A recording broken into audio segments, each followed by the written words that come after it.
J'étais juste en train de réaliser qu'il nous manquait quelqu'un sur le plateau, effectivement. Donc voilà, c'est le dernier plateau de cette longue journée qui a commencé à 11 heures ce matin. Nous avons eu de très belles rencontres et celle-ci sera très belle aussi. Vous avez eu raison de rester parce que les 3 livres que nous allons vous présenter sont formidables et les 3 auteurs aussi.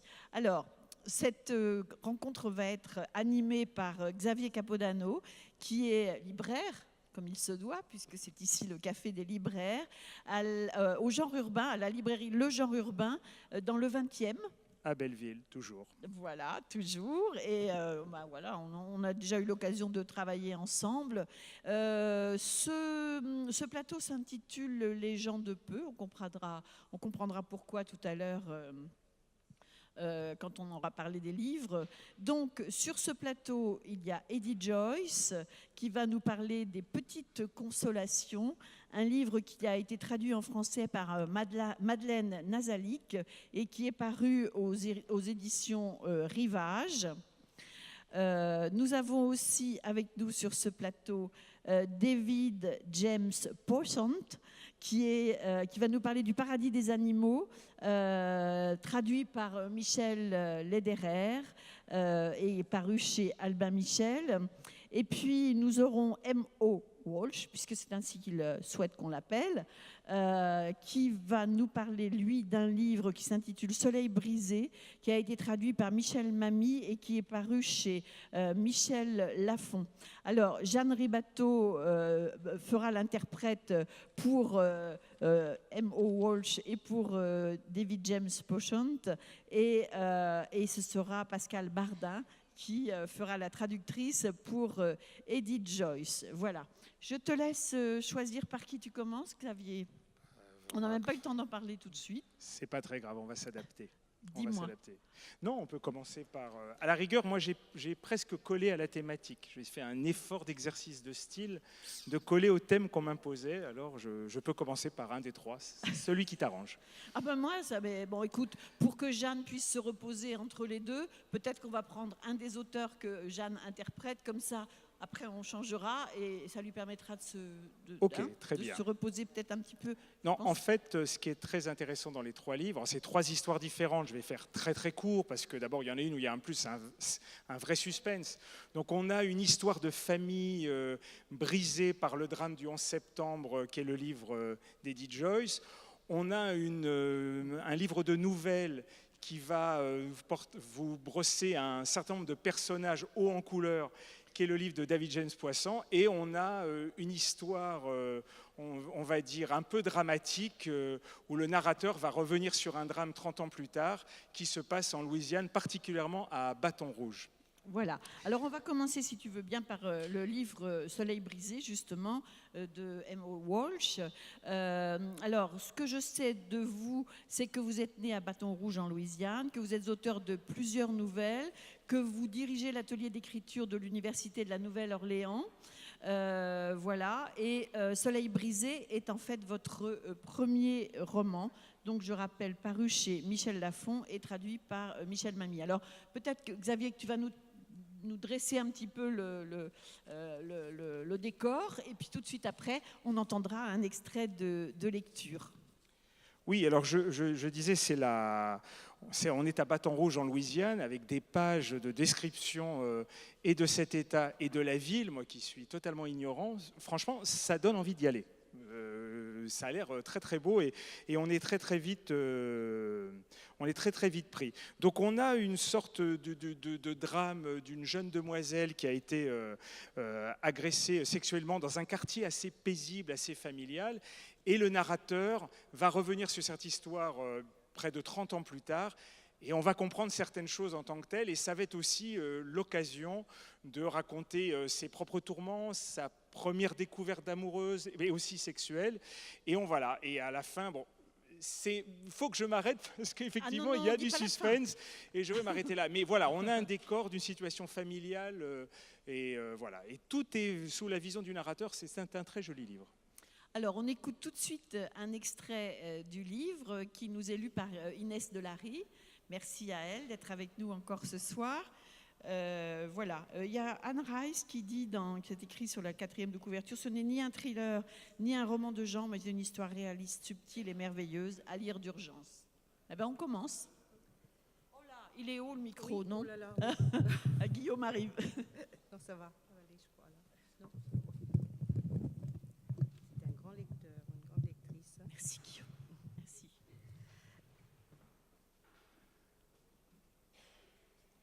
Il y avait 4 suspects dans le viol de Lindy Simpson, un crime qui eut lieu directement sur le trottoir de Pine Creek Road. C'était un crime impossible de jour où les gosses du quartier filaient en tous sens dans leurs go-karts, faisaient des dessins à la craie sur nos allées ou pourchassaient les serpents qui se réfugiaient dans les égouts. Mais la nuit, les rues de Woodland Hills étaient vides et silencieuses.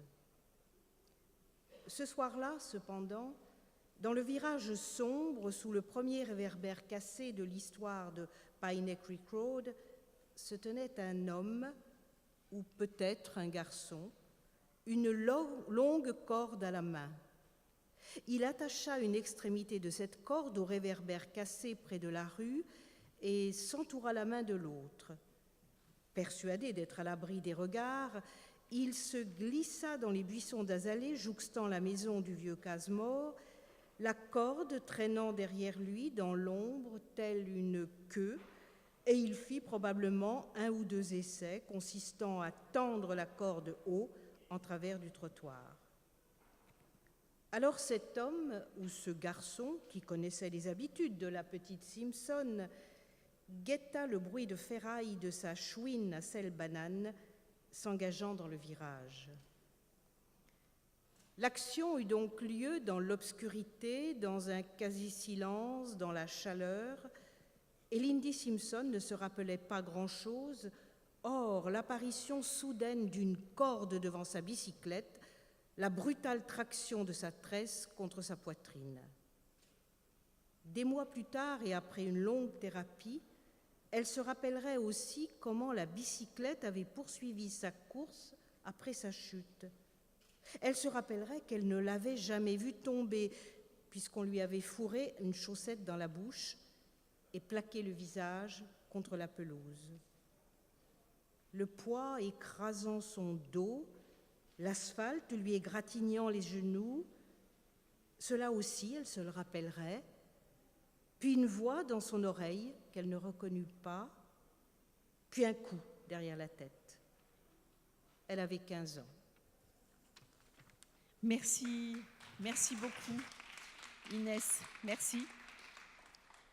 On dit quand même la dernière phrase de ce... Oui, vas-y. Un lit qui le matin même était encore un lit d'enfant.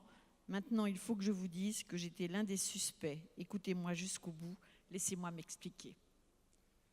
Là, tu me savonnes un peu la planche parce pardon. qu'effectivement, non, mais c'était une boutade parce qu'effectivement, il y a juste pour les futurs lecteurs, on est confronté à un drame et que le narrateur va reprendre en 30 ans et qui va servir aussi de raconter le fil de sa vie.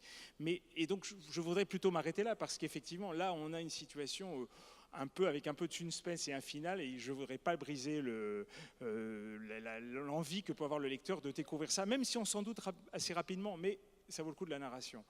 Mais il y a 2 points, malgré tout, que je trouve intéressants dans les 3 livres, et je commencerai par M.O. Walsh là-dessus. C'est 2 choses très importantes qui ressortent, c'est le territoire, donc là c'est Bâton Rouge et la Louisiane, et le choix de cette petite classe moyenne auquel on parle assez peu.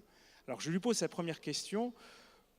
Pourquoi avoir servi du territoire presque comme un personnage? Et cette ville Bâton Rouge qui est vraiment fait partie totalement de la narration, est-ce que c'était très important pour vous de focaliser votre action sur ce lieu-là?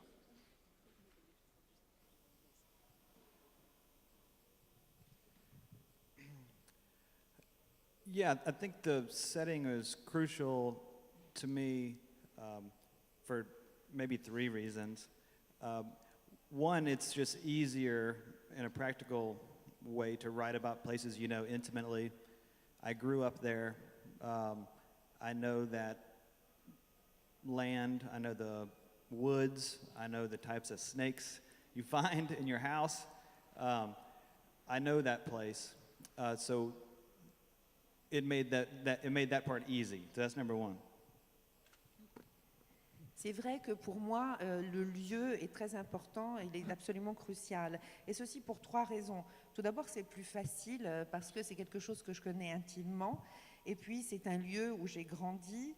Je connais parfaitement la campagne, je connais les bois, je connais tous les serpents qu'on peut retrouver à la maison. C'est vrai que je connais cet endroit parfaitement et c'est donc plus facile. Ça, c'est la première raison. I think the second reason is because it's a place that I feel very defensive about. In other words, growing up in the South, every time I go someplace else and I hear people talk poorly about the South who've never been there or don't know anything about it, I've always found myself defending it. To me, the experience of the American South and Louisiana in particular is a very joyful and communal one. People help each other out like I've never seen before. However, the way that the South is reported in newspapers is always just about poverty, crime, lack of education. I feel a great tension between what I read in the paper and what I see out of my own window. And so it was important for me to set it there because there's a power there that I'm working with too, and a tension there. La deuxième raison, c'est que j'ai toujours envie un peu de prendre la défense du Sud. Moi, j'ai grandi dans le Sud et je connais très bien cet endroit. Et à chaque fois que l'on en parle de façon qui me semble dénigrer notre communauté, j'ai envie de la défendre.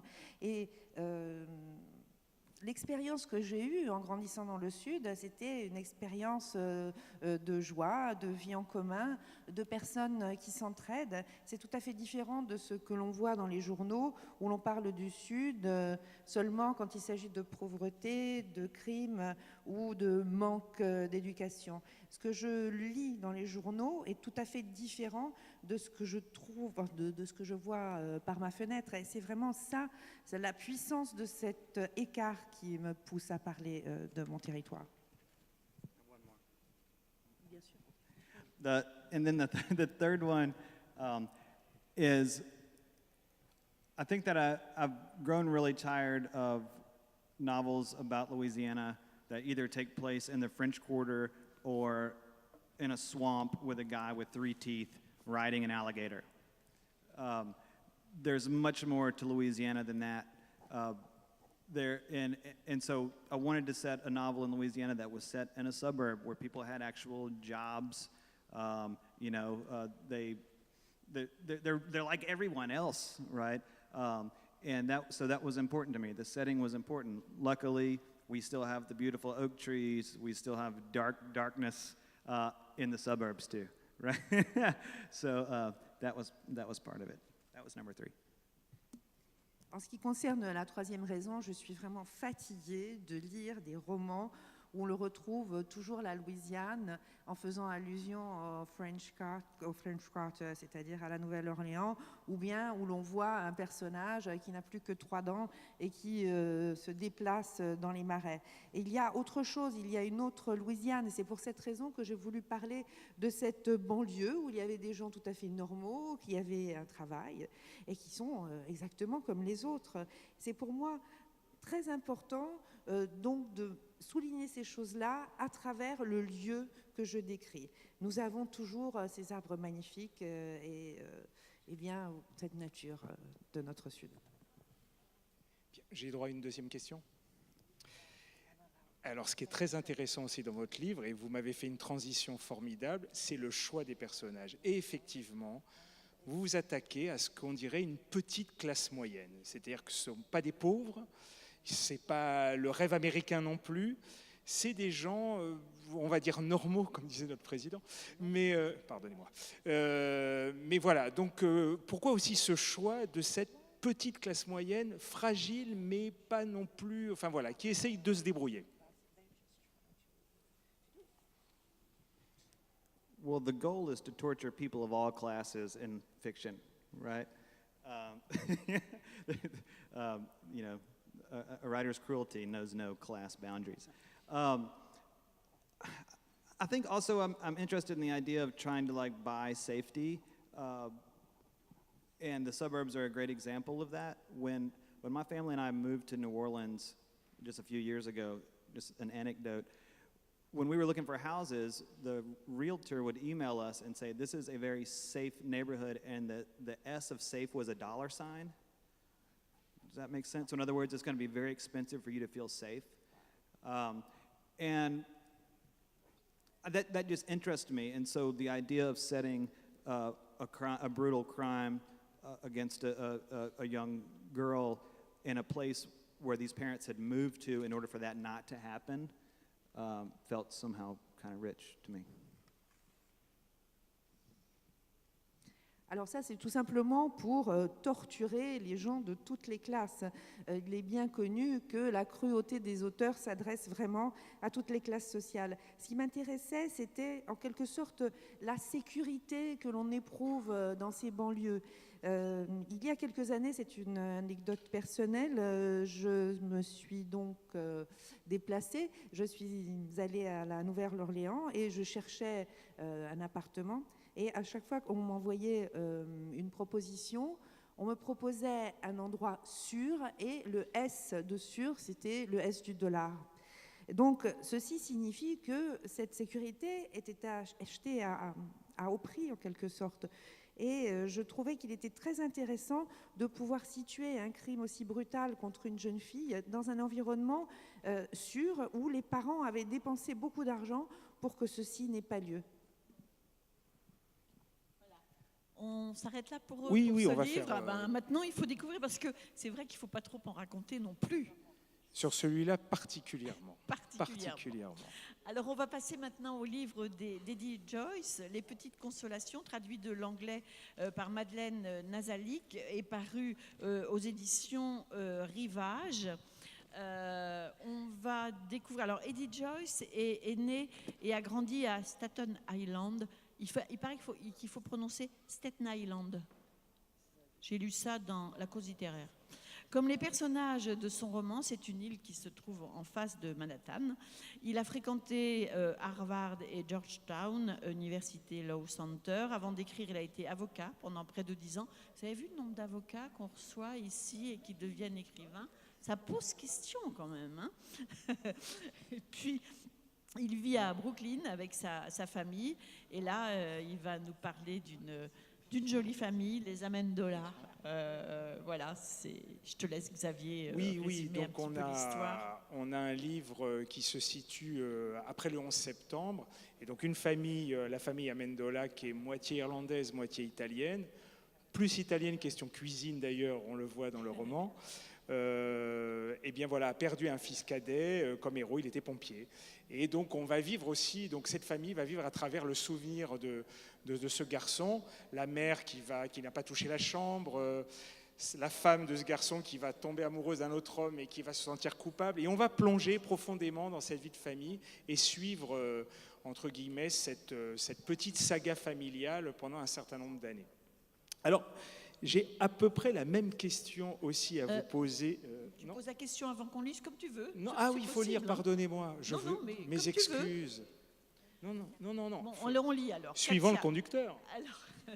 Alors, Katia Zavotskaya va nous lire un extrait de ce livre, donc Les Petites Consolations, qui met en scène une famille italo-américaine. Voilà. Gail se réveille le cœur lourd, comme chaque matin, et la bouche sèche. Elle cherche à tâtons le verre sur la table de chevet, mais l'eau tiédit dans la nuit. À côté, Michael se remet de sa soirée, en ronflant doucement. Elle ne sait pas faire la grasse matinée le samedi. Le vendredi soir, elle tient à peine debout, à croire qu'on l'a gavée de somnifères. Il commande une pizza, d'ordinaire pepperoni, sans viande, la veille pour cause de carême. Elle en mange 2 parts, vide 2 verres de Chianti, et de 8 heures, s'effondre sur le canapé. Avant de sortir boire un coup au trèfle, Michael recouvre d'un plaid son corps inerte. Il la réveille quand elle rentre, pas plus tard que 11 heures ces derniers temps. Il l'aide à monter l'escalier, déroulant de bière dans la laine. Elle dort à moitié. Elle a à peine assez d'énergie pour glisser sa carcasse fatiguée entre les trains. Michael lui souffle quelques mots gentils, l'embrasse sur le front. Elle se réveille toujours en sursaut le lendemain. Pas besoin de café ni de radio-réveil. C'est un sentiment de culpabilité au contour flou qui lui sert de carburant. Pas encore sortie de la douche que déjà elle s'affaire, dresse des listes, range telle ou telle affaire dans un recoin de son cerveau. Les choses à faire. Aujourd'hui, demain, cette semaine, avant la fin du mois. Elle les notera par écrit plus tard. Elle s'habille dans le silence de la maison. Assise sur le lit, l'édredon amortissant l'effort qu'elle doit fournir pour enfiler ses chaussettes. De temps à autre, Michael grogne et elle se souvient qu'elle n'est pas seule au monde. Merci Katia. Donc on a déjà fait connaissance avec Gail et Michael, les parents. Oui. Donc, et juste pour en rajouter une petite couche, on se laisse vite happer par cette famille qui est excessivement attachante. Et en fait, c'est très étonnant par rapport aux 3 livres, parce que là aussi, il y a quelque chose d'omniprésent dans votre livre, Eddie Joyce, c'est New York. Et en plus, New York, c'est vraiment un vrai personnage du roman. Et en plus, vous lui donnez corps, surtout avec les déplacements en voiture. Ça a l'air de très... Donc, on voit aussi le mode... Donc, est-ce que c'était aussi pour vous très important que ce territoire new-yorkais fasse totalement partie du livre, presque comme un personnage?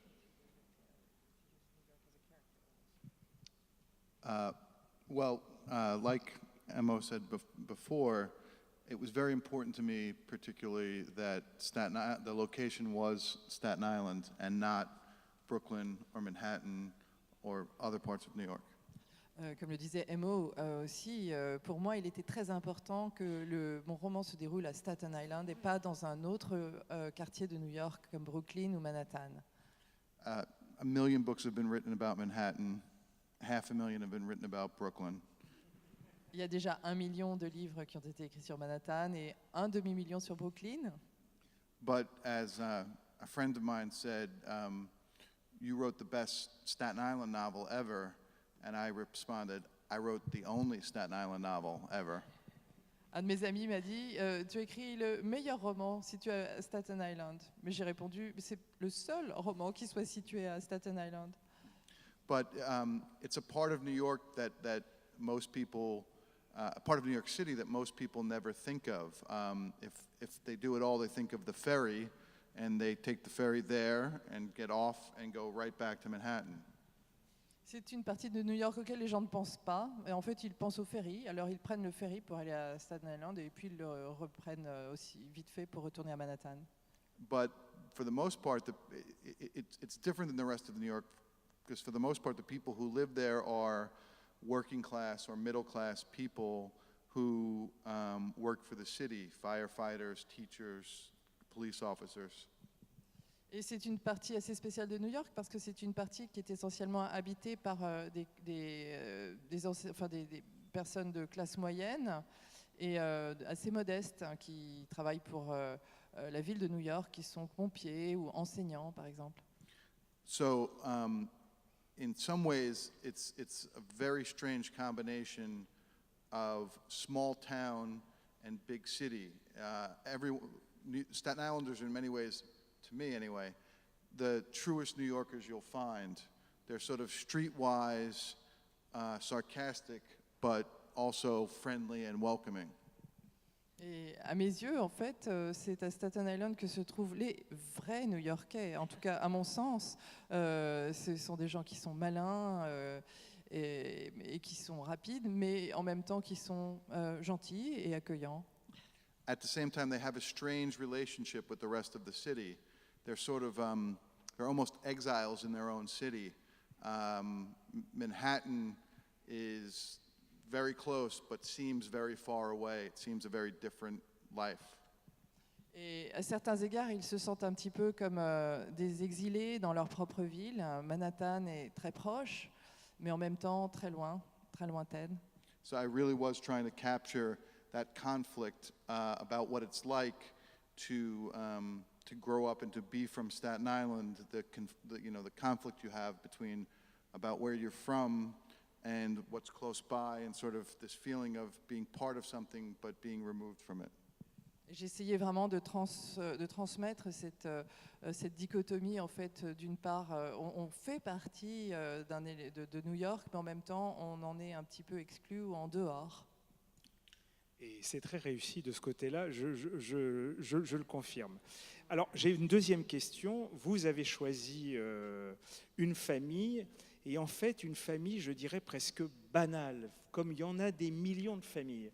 Et effectivement, vu de loin, quand on lit beaucoup de romans américains, c'est souvent des familles beaucoup plus hautes en couleur, soit dans le niveau social, soit des choses comme ça. Et là, non, c'est d'une grande banalité. Et on a le sentiment, paradoxalement, mais je parle sous votre contrôle, qu'en fin de compte, un peu comme Staten Island, on parle peu de ces gens-là. No, they're a family, and as a friend of mine says, they're a dysfunctional family, and the definition of a dysfunctional family is any family with more than one person in it. Oui, c'est vrai, c'est une famille dysfonctionnelle. Et j'ai un ami qui dit, une famille dysfonctionnelle, c'est une famille qui comprend plus d'une personne. And I think every family, no matter what their station in life, has its own mythology, has its own stories that it tells about themselves. And what's really interesting to me is the mythology is different depending on which member of the family is thinking about it or speaking about it. Et quelles que soient les classes sociales et les statuts sociaux, chaque famille a sa propre mythologie. Et ce qui m'intéressait, c'est de traduire la mythologie de chacun des membres de la famille, parce que chaque membre voit les choses à sa façon. So yeah, I wanted to show an ordinary family in all its messy glory. Je voulais donc peindre une famille ordinaire dans tout son désordre glorieux. Tout petit, et effectivement, ce qui donne la force du livre, c'est que cette famille banale, vous leur donnez corps, et je dirais presque, ils ont, je ne dis pas que ce sont des héros, parce qu'il y en a un évidemment, mais qui n'est plus là, mais presque comme une sorte d'anthropologue. Chacun a sa propre histoire, et vous essayez de faire combiner tout ça. C'est vraiment leur donner, je dirais, les feux de la rampe, un focus important, que même les gens banals ont des choses complexes en eux.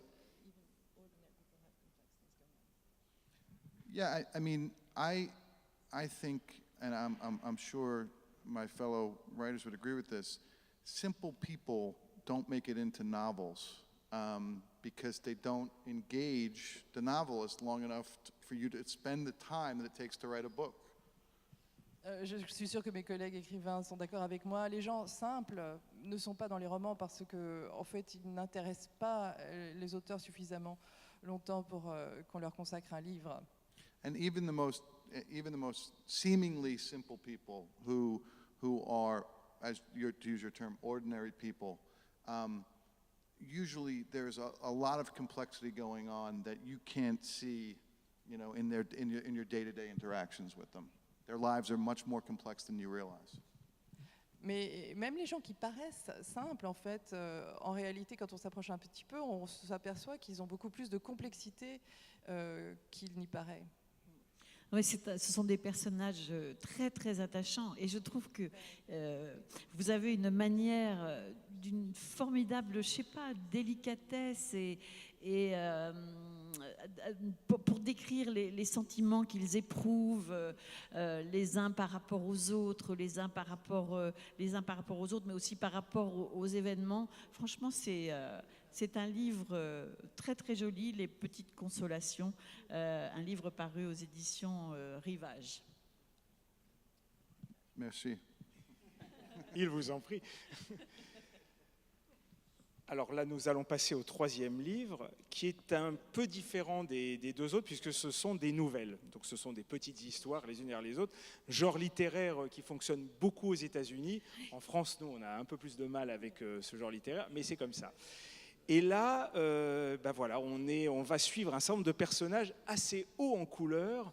Et David James Poisson va avoir le talent de vous raconter des petites histoires, aussi des gens modestes, aussi des gens qui paraissent un peu, entre guillemets, ordinaires, comme a dit mon voisin de gauche, à qui va arriver des petites histoires extraordinaires.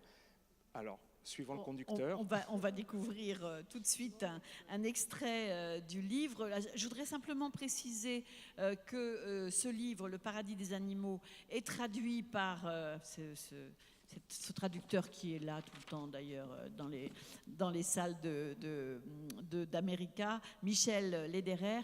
Et je peux vous dire en confidence que David James Poisson, c'est un de ses petits chouchous.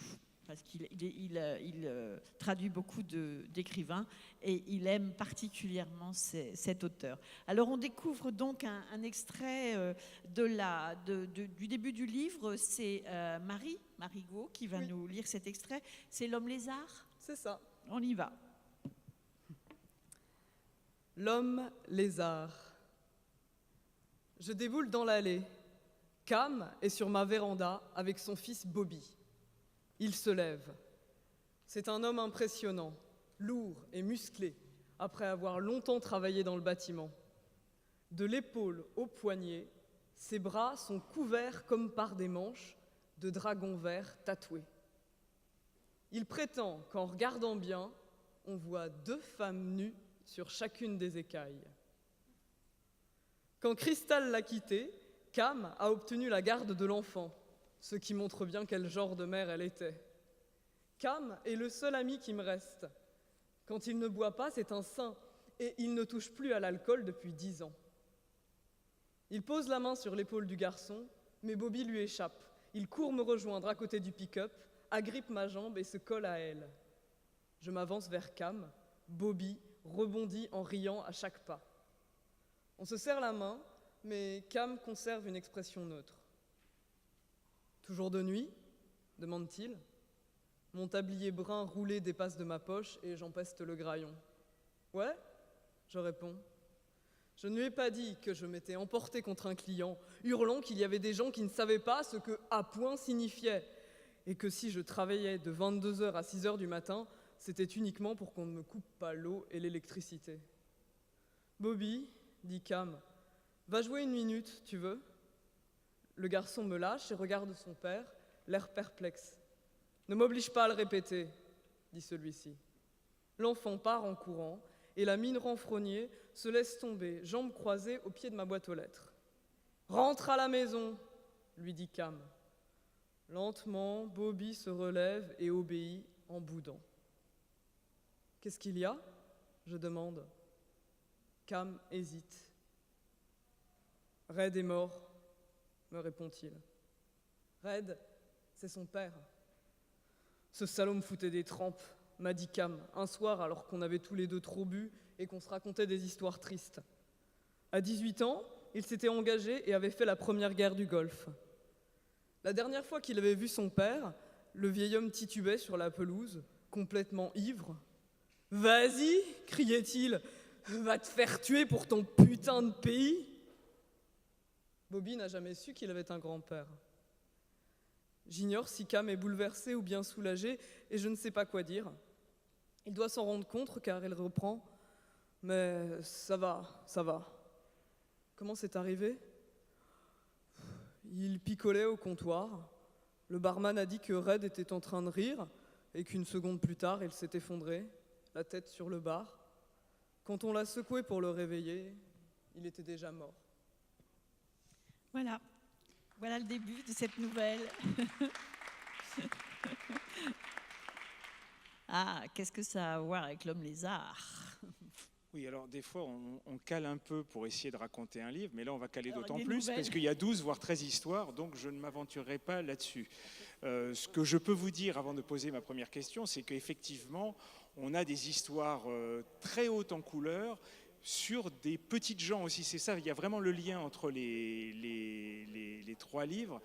Et je poserai une première question à donc David James Poisson, c'est-à-dire, il a fait un choix quand même particulier dans toutes ces petites histoires de choisir, alors peut-être l'expression va être déplacée de ma part, mais on a, je ne sais pas si c'est même pas de la classe moyenne ou de la petite classe sociale, c'est du petit blanc. C'est l'impression qu'on a en nous en tant que lecteurs. Et donc, pourquoi avoir choisi ce type de personnage, cette type de catégorie sociale, pour pouvoir presque dépeindre une sorte de diversité de ce qu'est le comportement de l'Américain moyen. Sure. Well, thank you for the reading. I think I came by my characters honestly. You know, my father was a roofer and a short order cook, and so until I was older, we were fairly poor. And like Neil, I also get somewhat defensive about things.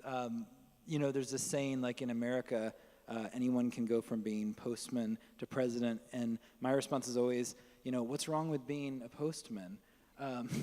Honestly, I'd like to tell my students, what you do, if you want to be a writer, what you're doing is no more important than the guy who's going to come and fix your toilet when it stops working, and he or she is also going to make a lot more money than you will, probably. You know, there are many important jobs in America. Tout d'abord, merci pour la lecture. Je voulais vous dire que mon père était couvreur et donc nous avons été assez pauvres assez longtemps, enfin jusqu'à ce que je grandisse un petit peu.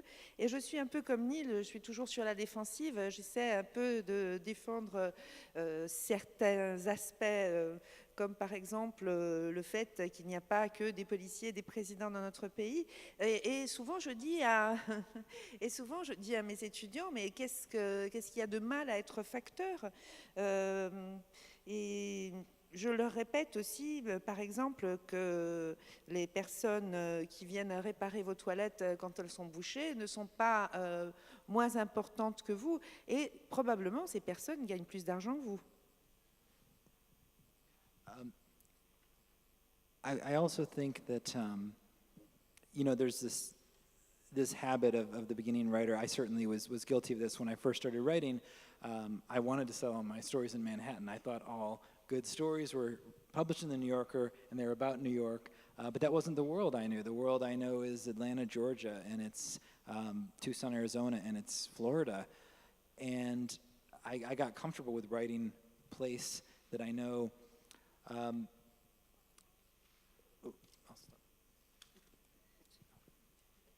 Je crois qu'on a un petit peu cette habitude en tant qu'écrivain, et je dois plaider coupable dans ce cas aussi, d'écrire à propos de Manhattan, parce que c'est là que l'on publie les livres, c'est là que vivent les New-Yorkais. Mais mon monde à moi, c'est Atlanta en Géorgie, c'est l'Arizona, c'est la Floride, et donc pour moi c'est beaucoup plus simple d'écrire là-dessus. I think sometimes there's this idea in fiction that all characters have to be larger-than-life heroes, but certainly everyone deserves to have his or her story told. And you know, there's a way in which you know, lower-class people can almost be sort of dehumanized. Like in America, it's quickly getting to the point where, you know, it's not okay to make fun of anybody, but somehow it's still okay to make fun of Southerners because they have an accent. I don't understand that. I don't understand why it's okay to make fun of the way certain people talk. So, you know, I like my heroes to be, in the stories I read and the stories I write, I like my heroes to be those who often, or who seldom have their story told for them. Il y a donc l'habitude dans la fiction, enfin dans l'écriture, de créer des personnages qui sont plus grands que nature. Mais je crois que tous les personnages, toutes les personnes méritent qu'on raconte leur histoire. Et il y a souvent cette tendance à déshumaniser les gens de peu. Par exemple, aux États-Unis, c'est très mal vu de dénigrer les gens ou de s'en moquer. Par contre, se moquer des gens du Sud parce qu'ils ont un accent, ça c'est normal. Alors je ne comprends absolument pas. Moi j'aime le fait que mes héros soient des personnes simples et qu'on raconte leur histoire, méritent qu'on raconte leur histoire. Alors, temps, j'ai encore une question. Alors, en plus, c'est-à-dire que c'est vraiment le lien entre les 3 livres de focaliser, de réhabiliter presque ces petites gens, mais en plus, vous, David James Poisson, vous en rajoutez une couche parce qu'au-delà de leur situation sociale, nombreux, ils ont un handicap physique ou mental. Et malgré cette situation-là, vous les faites participer à des histoires presque extraordinaires. Alors, est-ce que c'est volontaire?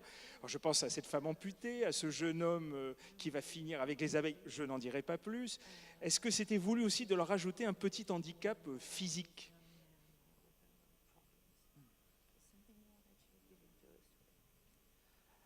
You know, I think for me, part of it, maybe my greatest literary inspiration is Flannery O'Connor. So, you know, a number of her stories, like in Good Country People or The Life You Saved May Be Your Own, they're just, characters who are disabled or who are dealing with issues of mental illness. And I'm attracted to that, not just to the South, but to the Southern Gothic, the kind of, I guess, the darker spectrum of Southern writing. Those characters appeal to me. I don't know. J'ai tiré mon inspiration surtout de Flannery O'Connor et elle parle de gens de la campagne. Et quand je pense au Sud, je pense à des histoires qui nous mènent à un éventail encore plus sombre. Et c'est vraiment ça qui me pousse à écrire. Oui, c'est parfois sombre, mais c'est parfois drôlement drôle oui, aussi. C'est aussi drôle. On passe par toutes les phases.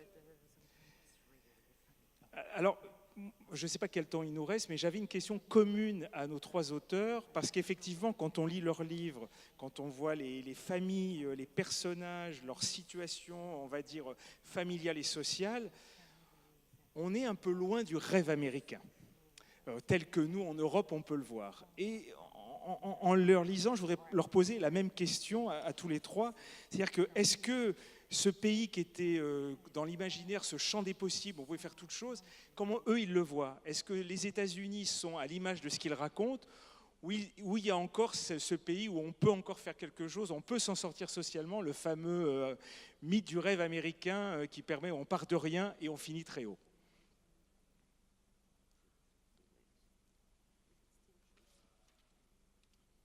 Emma Walsh. First. Why are you picking on me?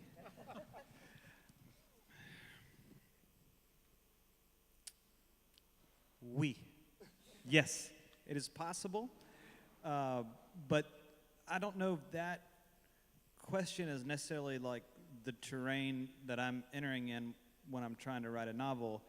I'm much more just concerned with writing a paragraph that's not terrible, and I'm much more concerned with the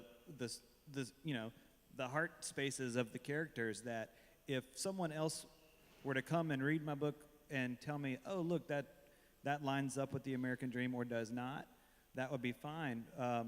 But I'm not conscious of that at all. I'm so just concerned with what's happening inside the house or what's happening inside the conversation that I don't know. I don't think of that.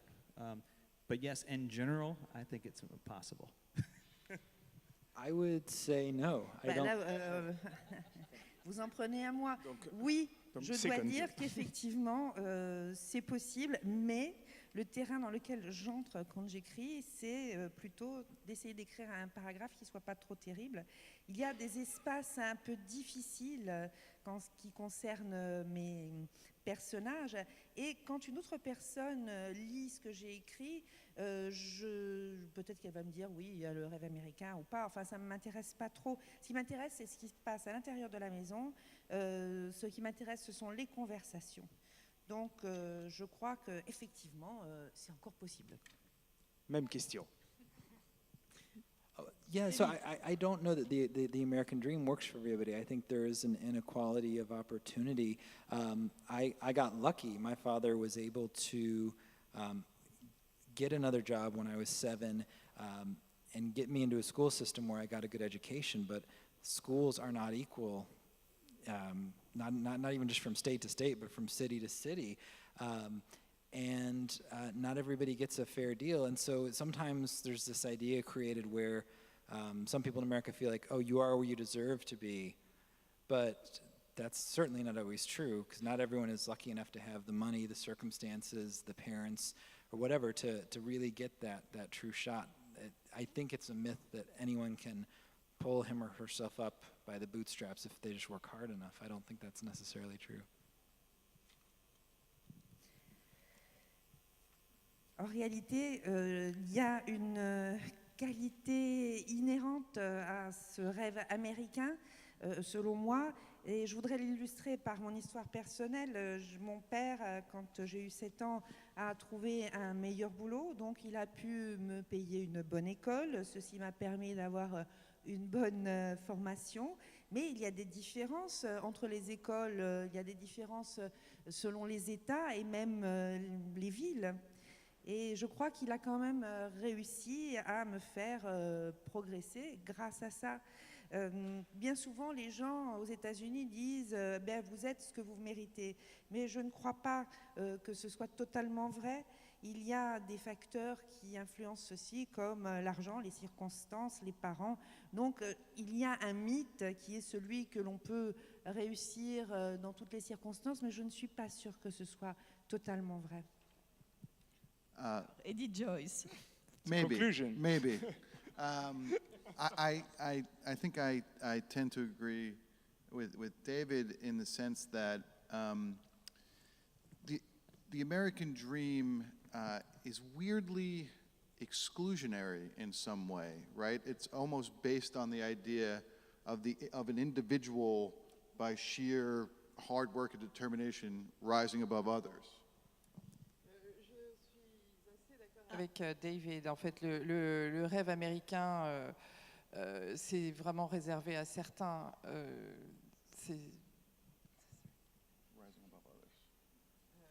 C'est réservé vraiment à une petite minorité qui peuvent s'élever au-dessus de la multitude des autres. And there's something inherently screwed up about that or fucked up about that because you can't, if that means not everyone can have it, one. Donc le jeu est faussé de façon inhérente en fait. Le succès n'est pas accessible à tout le monde. Ça c'est premièrement. And two, while I think almost all successful people are hardworking, definitely not all hardworking people are successful. Et si on peut dire que pratiquement tous les gens qui réussissent sont des gens qui travaillent dur, on ne peut pas dire qu'à l'inverse, tous les gens qui travaillent dur réussissent. And I think actually a lot of the discontentment that is sort of boiling over in America today is based on a realization of a whole segment of people that is true, that hard work doesn't guarantee you anything in America. Et je crois qu'une des grandes causes du mécontentement qu'on voit qui déborde en ce moment est liée en fait à cette prise de conscience que même en travaillant dur, on n'y arrive pas forcément en Amérique. Donc si vous voulez avoir un autre point de vue parmi d'autres de l'Amérique, vous lisez ces 3 livres et vous aurez une image des États-Unis assez originale. Voilà. Dont on va rappeler les titres. Donc, Je te de laisse ces 3 faire. livres. David James Poisson, Le paradis des animaux, paru dans la collection Terre d'Amérique chez Albin Michel. Heureusement que vous n'étiez pas là sur le plateau précédent, David, parce que comme vous faites dire à un de vos personnages que la nature c'est un monstre, ils n'auraient pas apprécié, Peter Fromm et Dan O'Brien. On aurait peut-être eu des ennuis sur ce plateau. Alors, Eddie Joyce, c'est ce livre plein de tendresse, d'amour et d'amitié aussi, qui est paru chez Rivage, qui s'intitule Les petites consolations. Et merci à Pascal Bardin d'avoir assuré la traduction. Et puis, celui de M.O. Walsh, Soleil brisé, paru chez Michel Lafon. Voilà. Un livre de poche. Comment? Qui est aussi en livre de poche. Ah oui, en livre de poche. Voilà. Moi, je ne l'ai pas eu du tout, donc je ne sais pas. Mais voilà, 3 livres que l'on vous conseille de lire. Et merci à Jeanne Ribateau qui a assuré aussi la traduction pour nos auteurs sur ce plateau. Puis merci à vous d'être restés avec nous jusqu'à la fin de cette longue journée. Merci à vous et merci à toi, Xavier Capodano, et à tous les libraires qui ont participé à ces rencontres. Merci. Et puis un petit mot aussi à notre équipe technique qui a bien travaillé. Merci Guillaume, merci toute l'équipe régie. Je regarde toujours là-haut parce qu'ils sont perchés là-haut, on ne les voit pas. Et merci à moi-même. Mais bon, oui, merci Maët, merci on peut dire beaucoup. ça. Merci à vous. Merci Bonne soirée à vous, tous. Merci à vous tous et bonne soirée. It's À time demain for a beer. matin, on ouvre à 11h demain.